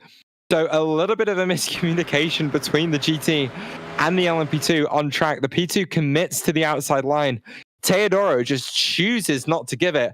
Contact between the Fury car and Teodoro, pitches Teodoro into a spin, gets sideways on the grass, and then gets launched over the grass verge on the inside, all the way across the gravel, spins the car in backwards, slams that rear corner into the barrier. That rear end coming off that Mustang, as we've been so used to seeing in real life, but certainly not in the way we've seen it today. That does show another phenomenon I've been noticing about iRacing, actually. I'm not sure if this is a new damage model thing, but if you hit those tire walls, for some reason, they have this really extreme rebounding effect, and we saw that there with Diogo Teodoro getting launched across the track. Those tires should really suck you in and keep you there. But we've been I've been seeing that quite a lot recently in the past year or so. Cars will just get launched across the track. Luke Smith then having absolutely nobody for company out there on track, but a driver that does have a little bit of company at the moment is Thomas Berlin in that Jib Racing car, who chose to stay out on those dry tires for so long and then was only on the wets for 5 minutes or so. But he is putting the pressure on Sebastian Isenberg. Interestingly, coming up on the fight that I've been watching for the last 5 minutes or so, as Isenberg and Berlin are going to slide to the right on Jeremy Debova and Maxime Demolin, who have been, as I said, fighting for the entire duration of this race, as there is a gaggle of cars behind the recovering Alex Deiter, not trying to make up positions. He's on the same lap as the GT3s, but perhaps a sense of pride. He needs to try and get back a little bit of that time on track and prove how fast he could have been. We know how important the ego can be to any driver. I know it's a similar issue to me, but Berlin is side by side with Sebastian Isenberg, and he's made it around the outside of turn one. Isenberg peeks to the right to try and make that move work.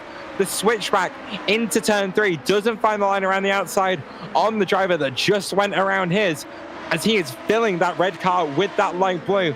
A big braking zone coming up. Is it going to be an opportunity for Isenberg to take that position back? He doesn't think so.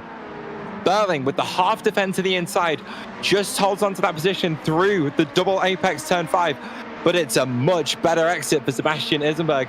Isenberg is going to have the run with the slipstream as we jump on board. Up through the gears, the gap 2 and a bit tenths of a second as it slowly starts to inch down. They've got LMP2s behind them, wanting to try and get past this fight, as Isenberg has really backed off that corner compared to Berlin, who's gone very, very deep into 8. Compromises to run through 9, and Isenberg looking to the inside of the final corner. The opportunity isn't there as Berlin holds on brilliantly. What a fight we're witnessing. Thomas Berling is absolutely wheeling that car, extracting everything out of it.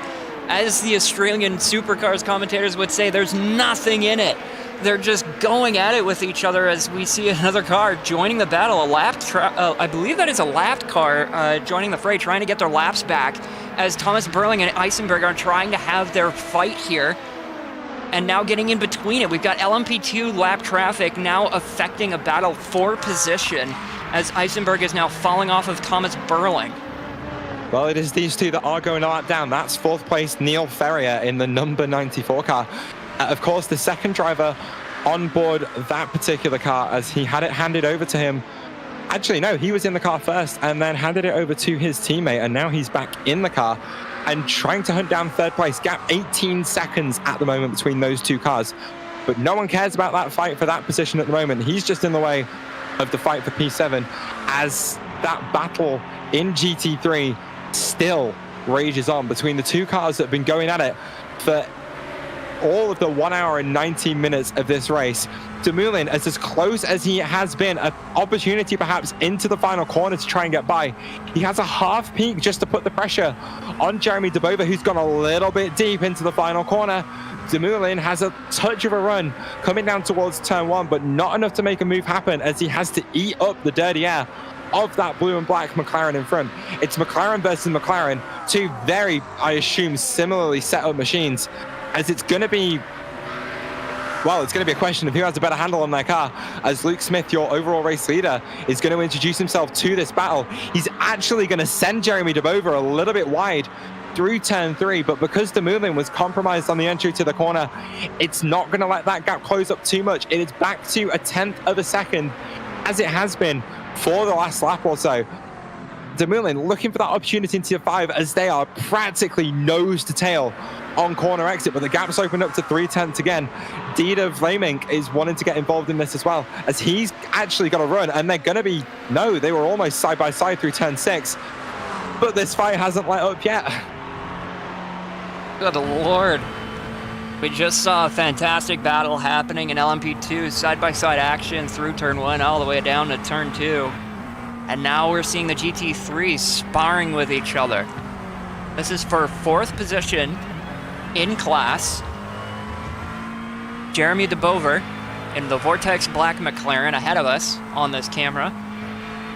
Currently in 4th, and 5th is set to Maxime Dumoulin, who is trying to make this pass work. Trying to make something, anything, get by him. Currently just tailing him though. And you can see now the track is definitely dry. We've been seeing drivers mixing it up all different portions of the track. The rain is gone, the wet is gone. All that's left is just the dry track left over. So everybody just absolutely sending it as an LMP2 gets to the middle of things. I believe that it is Van Rysel yet again. Van Rysel, another recovering LMP2 who's trying to make the best of a bad situation. Dives it down the inside of turn 4 on Dumoulin. And he's going to give a little bit of slipstream to Jeremy DeBover. The run out of turn 5, not the strongest for the driver of car number 44, as DeBover is keeping him at arm's length for now. But Dumoulin is waiting for that slipstream to kick in to present him an opportunity at some other point on the track. We've seen how strong he is in that middle sector, in the twisty stuff. But I'm theorizing just a touch more downforce on that red McLaren is what's costing him the chance to get in front here. DeBover is hanging on brilliantly. Absolutely. We are nearing the end of this race. Just about 7 minutes left to go here in this 90 minutes eGP of Canada for the Platinum eGP Pilot Series. Currently leading our cars right now in LMP2. Our podium currently stands with Luke Smith on the top of it, Matthew J. Luke for Fury Sim Sport in 2nd, and Albert Priem in 3rd. But here in GT3, Miguel Almeida been controlling it all the way from the get, currently in 1st for GT3 cars. Henry Brown, the Canadian, the sole Canadian on the field here, finishing a promising and fantastic 2nd, showing that hometown advantage. And Alex Federico Faria in 3rd in the GT3 class. Alex Dieter is actually in 10th overall, just behind Henry Brown, who is currently second in class, but 11th Dumoulin's overall. looking. Dumoulin having a peek into that final corner has compromised DeBover on the exit, but DeBover actually taking that wider line has carried a little bit more speed through turn 10. Dumoulin is throwing everything at him right now. The headlight flash out of turn 5, the peak into the final corner, one of the trickiest places to get a move done if you don't have a clear pace advantage. But everything but the kitchen sink is being thrown at the driver of that number 14 car at the moment. And Dumoulin is getting desperate. A friend of ours, Olivia Hayward, co-commentator, or previous co-commentator in Chamcar, always talks about a patience meter when it comes to this sort of racing. As number 32 sets their best lap of the race, as we've seen some more side-by-side action. Berlin's going to push I think that's Van Rysel, or is that going to be... what's his name? Can't quite tell. There's Van Rysel. I think it was Nelson Clement. That's the one. Nelson Clemente pushed wide through turn 2. Here's a little replay of that. As Clemente gets... Oh my God! Ooh, oh no! That's Thomas Berling! Berling's just going for a spin then. Wow. But to quickly finish our point on that one, Olivia always talks about, oh no, never mind, the patience meter has run out. If you have a car behind another one for so long, they're going to have an amount of patience for as long as they have it for. It comes back when they lose time. It starts to get lost again when they get closer. And Dumoulin was as close as he had been through turns 9 and 10. Misjudges the braking, or perhaps in a moment of desperation just does what he can to try and outbrake Jeremy Debova. But it was too much as he nails the rear right corner of the blue McLaren, sends him into a spin. Debova doing really well to get that car off the track, but a moment of desperation for Maxime results in contact between the closest fight we've had on track for the entire race so far. Bam! Right into the rear right corner, around the 720S goes. Not quite pulling off anywhere near a 720, but a devastating end to this race for Jeremy Debova. What's really frustrating about that particular situation is you saw just how easy it was for that Simatec Sensations McLaren to spin out Maxime Dumoulin, and I have a feeling netcode might have a little bit to do with that. Usually there is some kind of impact that you see in the car that makes impact with another car. You see both cars being affected by making contact, but I don't think I saw Maxime Dumoulin's McLaren shift anywhere. It didn't seem to lose speed at all. It almost like it drove right through Jeremy Debova, and it's really frustrating to see a battle that had been lasting for a while and been so exciting to watch end in such catastrophe. But thankfully, at the very least, Jeremy Debova doesn't have any significant damage on that McLaren and continue moving, but it's just a really unfortunate thing to see. Live stewarding does exist in this racing series, as we've now got a battle developing between Nelson Clemente and Sebastian Isambert Clemente, who was pushed off the track by Thomas Berlin a couple of laps ago, who then met his fate in the barrier of turn 5, but is still out there on the road, but 8 seconds or so back on this battle. Clemente looking to try and make up for what he lost in the slipstream of car number 32, is trying to create himself an opportunity in these final 2.5 minutes or so. It's not going to be many laps left in this race, and Clemente is running out of time fast. Not a whole lot of time left in the race to try and make up position. This is the closest battle on track. Smith up in the LMPs, still leading this race, has been pretty well in control for the LMPs the entire way. Had a few minor mistakes and slip-ups here and there in the wet, and as it transitioned from wet to dry, and still controlling his field very well with only 2 minutes to go, probably approaching a final lap very soon. A little bit of a touch of the grass, a little touch of the green stuff, spray of brown behind the cars. Car in second place in LMP2, Matthew Luke, doing another great job so far. Another driver who's been keeping the car on track through the mixed conditions that we've been having today. And in third, Neil Ferrier, just 3 seconds behind. The gap between Luke Smith and Matthew Luke is currently about 54 seconds, but the gap between second and third in LMP2 currently 4 seconds. That's ridiculous. 47 seconds in a 90-minute race. That's like half a second a lap, including traffic. Mind. In mind as well, like pretty well everybody in LMP2, everybody in GT had to have a pit stop for tires, not necessarily for fuel, but for tires.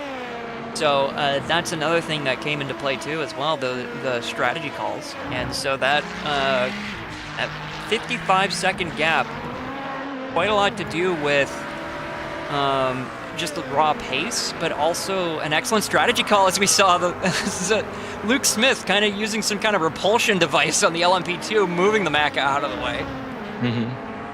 Goodbye. But what a fantastic race it has been for Luke Smith. The wet weather has well and truly surprised all of us, but it was once again a dominant performance from Project Valorous and Luke Smith from the front of the field. He led it, lights to flag, only lost the lead in the pit stop cycle as he comes through the final sector for the final time. Dry, wet to dry. He's kept his feet dry. Luke Smith a little wide on the final corner, wins the eGP of Mosport. Wow, I'm speechless over that race. A brilliant performance from that driver. Oh, right now there's a little bit of nose just as everything's coming to a head.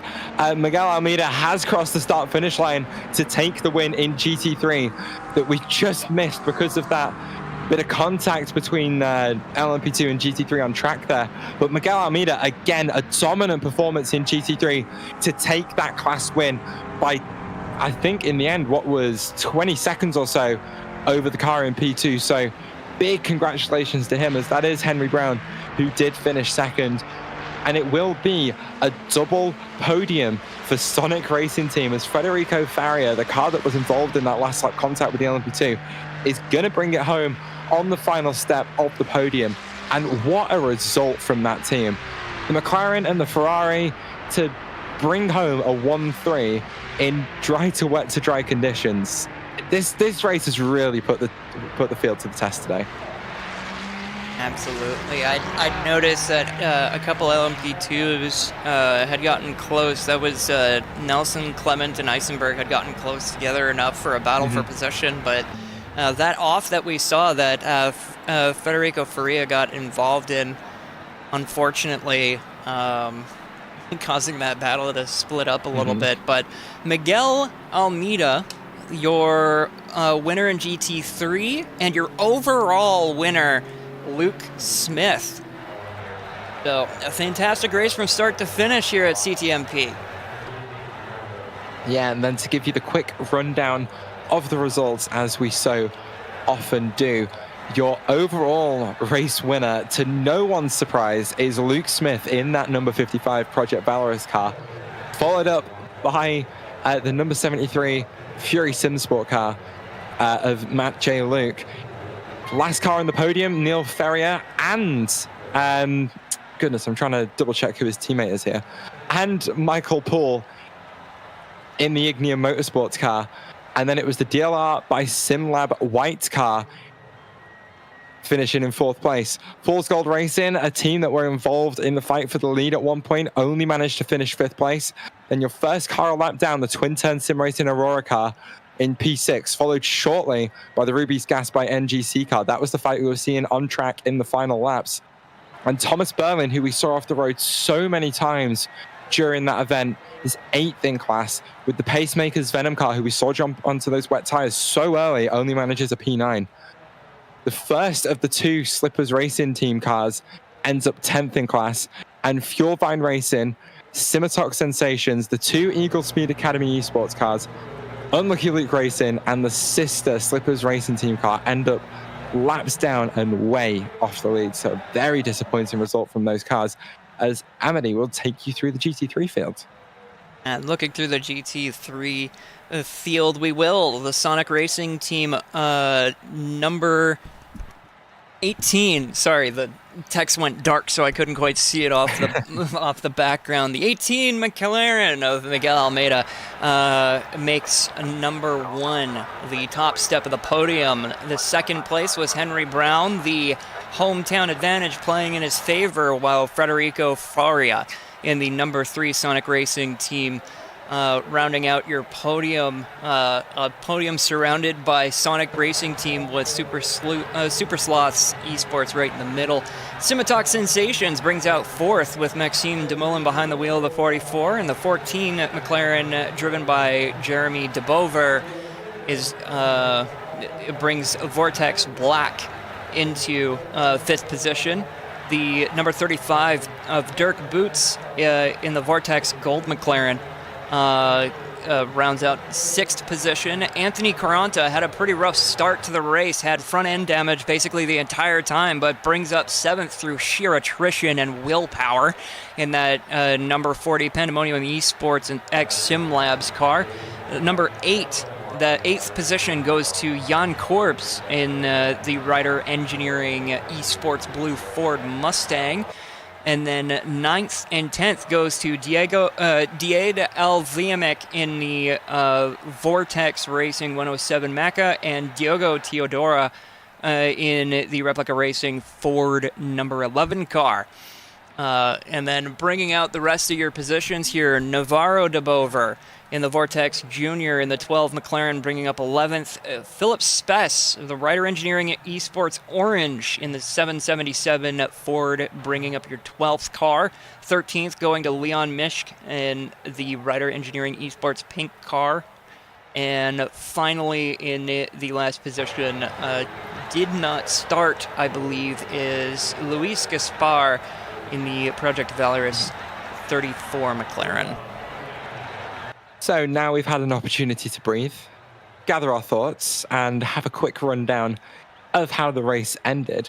Let's talk to your overall race winner to mirror an absolutely dominant performance from the first round of the season. Ladies and gentlemen, it's Luke Smith. Hello.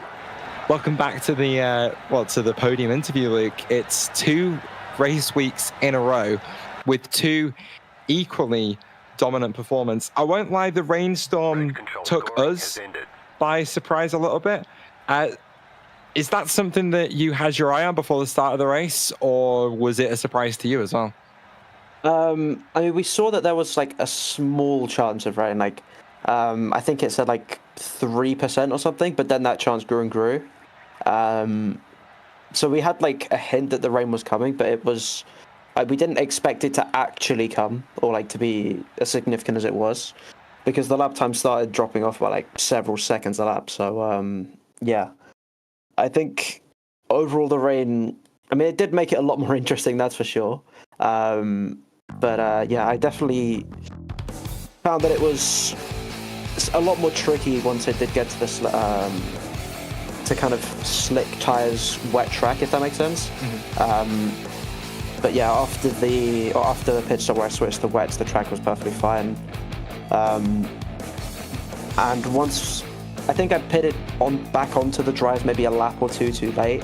But yeah, I think the car still felt amazing at that point, so I didn't really have too much of a worry because I had quite a big gap to P2.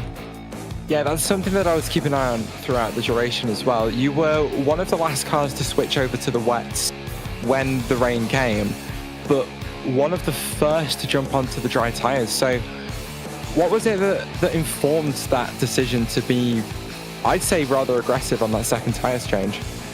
Well, I'd noticed that because kind of half of the drivers were on wets and half the drivers were on dry. And I noticed that once the wet tyres had started to kind of level out a bit, like I was starting to think I was doing like high 11s, made like low 12 sort of area. But then I started to see some people doing 10s on the dries. So I instantly thought, okay, if people are going that fast on the dries, then let's go onto the dries, because clearly they're the better tyre. It was a little bit marginal initially, but then like as soon as I fit the dries, I just had pretty much the same grip, but I also had extra straight line speed, because whenever you're on wet tyres, I couldn't explain why, but when you're on wet tyres you have a lot less straight line speed. So yeah, once I put the dries on, I basically had the same pace as soon as I came out of the pits, but then basically 1 or 2 laps after the track was almost bone dry, I started doing pretty regular dry laps, like comparable to the start. So yeah, I think I could tell quite quickly, like after seeing other people's lap times, but yeah, compare that to the going onto the wet tyres, I found I might as well just extend as much fuel as possible, because the slick tyres are already warm. They already have, well, they still have a good amount of grip, like just about enough to get away with.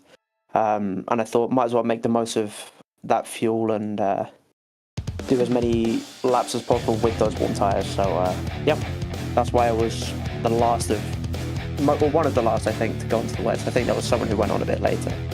Well, it's a call that definitely worked out for you. I think it was something that I was wondering would be the case, considering how close we were to the pit window when the rain eventually came.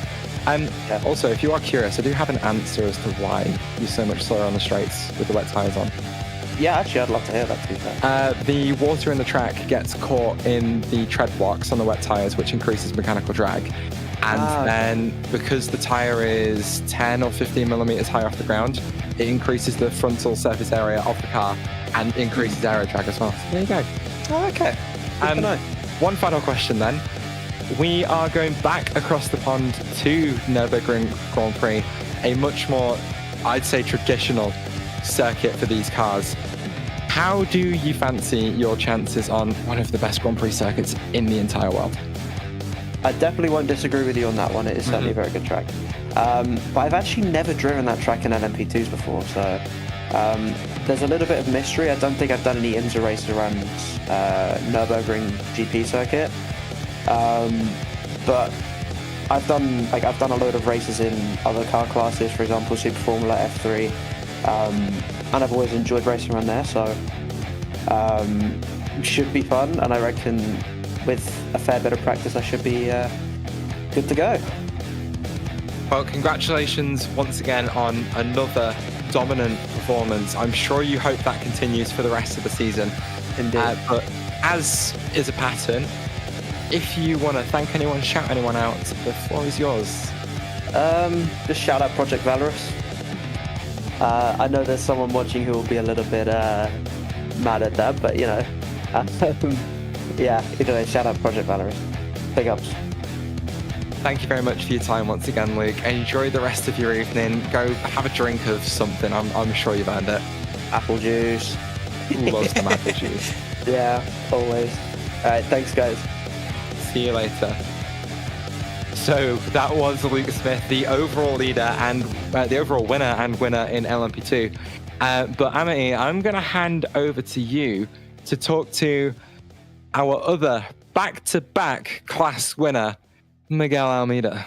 Oh boy, you're handing me while I'm trying to run production at the same time, trying to type his name and everything. I'm typing and speaking at the same time, literally right now. Miguel Almeida, the winner of the GT3 class here at Canadian Tire Motorsports Park in Canada. You pretty much controlled the field throughout the entirety of this race, pretty well from the green flag all the way down to the finish. I also noticed as well, it took quite a lot of time before you decided to turn on the slicks, and even as the mist started drawing out of the bottom of the car, you were still setting incredibly fast lap times. So I gotta ask, how did you manage to maintain your composure when the track was getting so wet while you were still on the slicks? Yeah, so I basically thought if I stop now, the P1 is not so easy to get back. But I was actually losing quite a bit of time to P2. I was being a bit cautious, and also with LMP2s overtaking around the outside in T1 and T2, I lost quite a bit of time with that. But then it was just a mindset of thinking if the guy behind me is doing it, I can do it. So just trying to find the dry lines and where I could brake a bit harder than before. And yeah, I think maintaining the pace was crucial there to not lose to P2 and not get taken out by an LMP2. But then the track dried out very quickly, and yeah, the pace went up quite fast. Yeah, it seemed like you really knew what you were doing, especially, and you had really stiff competition with Henry Brown, the Canadian, right behind you. He was ready to pick up on any mistakes. And, you know, he's got the hometown advantage. He's from Canada. This is his track, and you managed to best him. So, really showed your composure here, especially with the mixed conditions. I did notice as well that a lot of people were really struggling specifically with about a turn 5 or so, that really steep downhill and then the uphill, and you got that double apex right-hander. And everybody seemed to be struggling there. LMP2s, GT3s, it didn't really matter. Everybody was really struggling. So I suppose during the wet especially, what was it that really showed you the way through that corner when things were getting especially dicey? Yeah, so what showed me the way was basically the first time I got understeer and the car went straight to the outside of the corner and then stopped understeering. I was like, okay, so if it doesn't understeer here, let's try and do this every lap. But yeah, when it started getting very wet, it was super edgy over there because you could go into the corner, but then right at the apex you would get no grip at all. And at the double right as well, you could turn in, but then once you were in the corner, you had no fronts at all. So at the end of the rain, I started going like in a completely different line, so super wide, and then cutting back to the apex and started helping. But yeah, that's why the lap times went shot up during those times.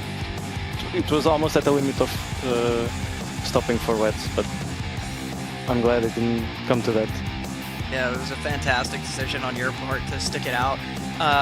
The next event that we've got is on October 30th, the day before Halloween, and that's going to be taking place at the Nürburgring GP circuit. How are you feeling about that race? That's quite a bit of a different track compared to CTMP, which you've won so far, but maybe a little bit more similar in composition, at least to Spa in some regards. So how do you feel going into Nürburgring GP in 2 weeks' time? Yeah, definitely way better than most sport. It was actually a surprise because I don't really like this track, and also my teammate was faster than me. As a Canadian, I'm personally hurt by that. Everybody's got their taste, though. I can see why. It's a polarizing track. But also, and also Lemmy was P2 at the beginning of the race, and he was super fast, and I was considering my options there also because I didn't really get enough seat time for this race. But yeah, for the Nürburgring, I like it quite a bit more. So European bias there for me. So let's see if I can turn it into another win with the McLaren. Awesome, and congratulations on your win. You did a fantastic job out there dealing with the mixed conditions and making the right decisions in terms of pit strategy and in terms of putting your car on track where it needed to be to get the most out of your car. Before you go, though, who would you like to thank for this event here and for participating in this series? Who would you like to thank and give a shout out to? Yeah, Sonic Racing team and also Frederic Faria that almost gave me a coaching lesson for this track. Because without him, I probably would have ended up in a wall or something. But yeah. Yeah, many people certainly ended up in the wall, but you end up on the top step of the podium for a GT3 class, finishing 13th overall, I believe, or 11th overall, rather. Many LMP2s falling behind you as a result of collisions, but thank you very much for popping in for the interview, and good luck in 2 weeks' time at Nürburgring. Thank you. Have a nice night. Bye. Well, it was a track that we knew was going to throw a little bit of chaos, a little bit of a cat amongst the pigeons of the field. Having such a dense population on this circuit is going to do that. And we saw it bite as well. The weather of this part of Canada and the tricky, realistic wet weather conditions we have here in iRacing.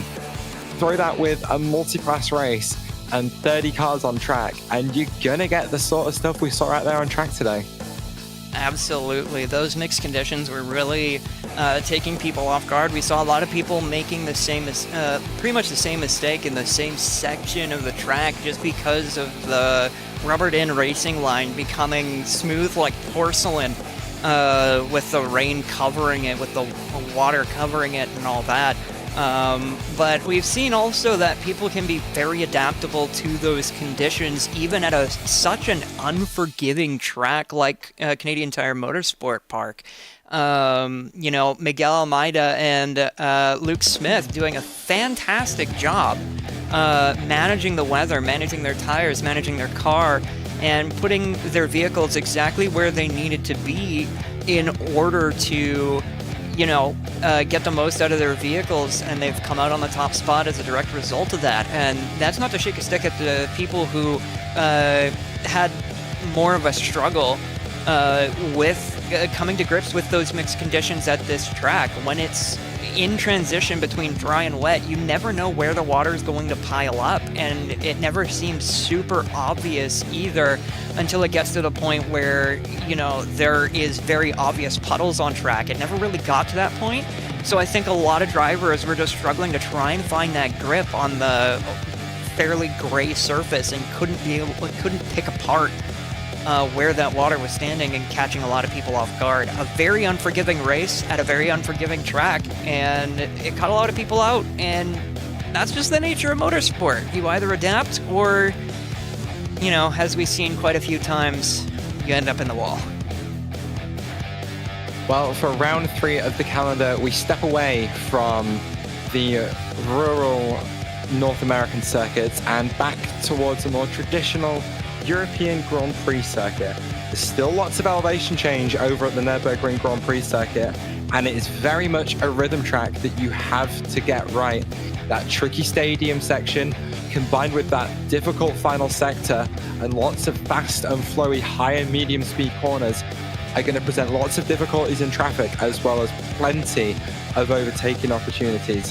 However, next up on ABN, we have the Champ Car World Series live from Auto Club Speedway at 8 p.m. Eastern. That'll be brought to you live by David Kreutz and Olivia Hayward. There's still a championship fight going on at the top of those stand-ins between Alex Miller and Lilac Sear, so definitely tune into that as we see if Nicholas Pressey eMotorsport can finally make another step forward to try and fight for the win at a super speedway.